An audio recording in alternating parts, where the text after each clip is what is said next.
let's turn my daughter's old sleep sack into a sleep sack that fits her doll. Here it is. This is pretty adorable, and it only took me about an hour. I'm gonna take it in the back, trim it down the sides, take up the shoulders, and make it a little shorter. This is pretty easy. I'm gonna show you how to do it. First, I marked off where I wanted to cut it. As I was cutting, I realized I needed to use an old pair of scissors to get through the zipper. I used a seam ripper to remove the zipper cover. I'll move that up later. I'm marking off 1 inch so I can take in the back, adding pins. Now I'm just rounding the corner so I can kind of get a better idea of the shape of everything. I'm gonna stitch up the back first and then take a look.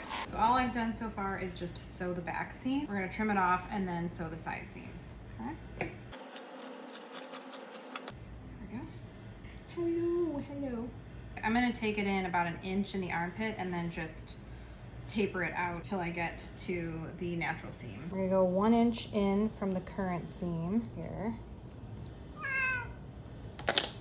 When I took in the back, I didn't account for it making it shorter than the front. So when I put them together, I have all this extra fabric. So I'm just gonna make a couple little tucks.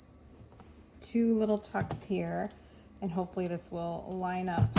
I'm just gonna stitch all the way around. Sometimes when I'm working on something quickly, I don't always account for the sizing, so little adjustments along the way totally work.